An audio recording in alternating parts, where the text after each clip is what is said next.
राधे राधे दोस्तों, आज की जो हमारी क्लास है वो 5.3 की है।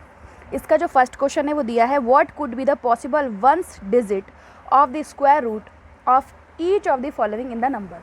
बोल रहे हैं ये जो स्क्वायर रूट के जो हमने अगर स्क्वायर करने के बाद स्क्वायर रूट करते हैं तो ये किसका स्क्वायर निकलेंगे, इसकी पॉसिबिलिटी क्या है। तो इसके लिए हमें पूरा स्क्वायर करने की ज़रूरत नहीं है। जो हमारा लास्ट वाला डिजिट होता है वो किसका स्क्वायर हो सकता है, वो अगर हमें पता चल जाए तो इसमें हमें वंस प्लेस की ही डिजिट के बारे में बताना है, जैसा कि हमने क्वेश्चन नंबर 1 में किया था 5.1 के।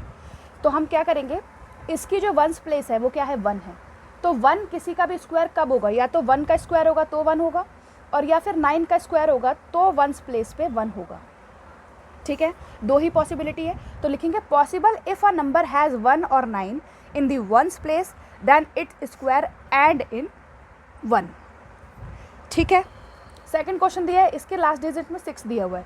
तो 6 किस किस का स्क्वायर हो जाता है, एक तो 4 का होता है 16 और 6 का होता है 36, तभी इनके वंस प्लेस पे क्या आएगा, 6 आएगा।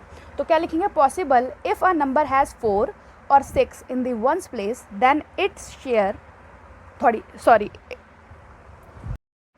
Square ends in 6। ठीक है, उसके बाद फिर 1 है, तो जो हमने इस वाले में किया है वही सेम इसमें आएगा, क्योंकि 1 अगर किसी का स्क्वायर हो सकता है तो कब हो सकता है, या तो वो 1 का स्क्वायर हो या तो वो 9 का स्क्वायर हो। तो possible if a number has 1 और 9 इन the ones place then its square ends in 1।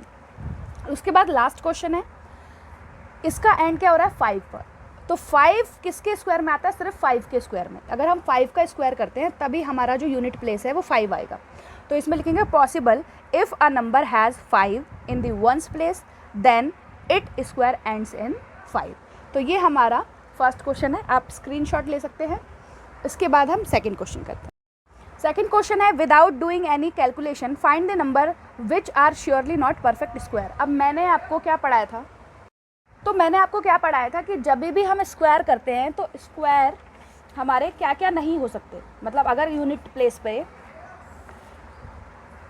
Place पे अगर 2 आ जाए, 3 आ जाए, 7 आ जाए या 8 आ जाए तो वो हमारा क्या होगा, स्क्वायर नहीं होगा। यूनिट प्लेस पे हमारा 1 आना चाहिए, 4 आना चाहिए, 9 आना चाहिए, 6, 5 और 00, तभी वो हमारा स्क्वायर होता है। ठीक है, तो हमें इसमें बस यही लिख देना है।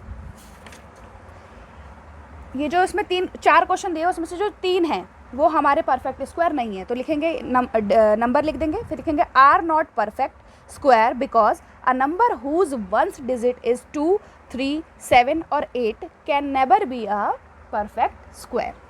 ठीक है, इसका भी स्क्रीनशॉट ले लीजिए।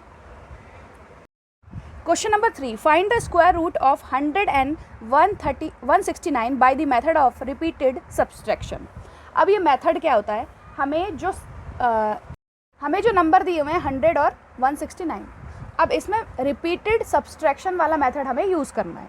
तो इसका मतलब क्या है कि जो नंबर्स दिए हुए हैं उसमें से हमें जो ऑड नंबर्स होते हैं जो 2 के टेबल में नहीं आते उनको एक एक करके माइनस करना है। जैसे 100 में से 1 माइनस किया तो 99 आ गया, फिर 99 ले लिया, फिर 99 में से 3 माइनस किया तो 96 आ गया, फिर 96 में से 5 किया, फिर 7 किया, फिर 9 किया। तो ऐसे सारे ऑड नंबर माइनस करने हैं और जब तक माइनस करने हैं जब तक कि ये पूरा 0 ना हो जाए। और 0 कौन से स्टेप में हुआ है, 1, 2, 3, 4, 5, 6, 7, 8, 9, 10। तो लिखेंगे 0 is obtain at 10th step, therefore 100 का स्क्वायर क्या हो जाएगा, 10 हो जाएगा। मतलब 10 का स्क्वायर क्या हो जाएगा, 100 हो जाएगा। ठीक है, अब ऐसे 169 वाला है, उसमें भी सारे ऑड नंबर हमें माइनस करने हैं जब तक कि वो 0 नहीं हो जाता। जब 0 हो जाएगा तो वो कौन से स्टेप में हुआ है, 1, 2, 3, 4, 5, 6, 7, 8, 9, 10, 11, 12, 13। तो 13 स्टेप में 0 हो गया, तो 0 is obtain at 13 step, therefore 169 किसका स्क्वायर हो गया, 13 का। ठीक है, तो ये थर्ड क्वेश्चन तक कर लिया है। अब हम नेक्स्ट क्लास में करेंगे, तब तक के लिए थैंक यू।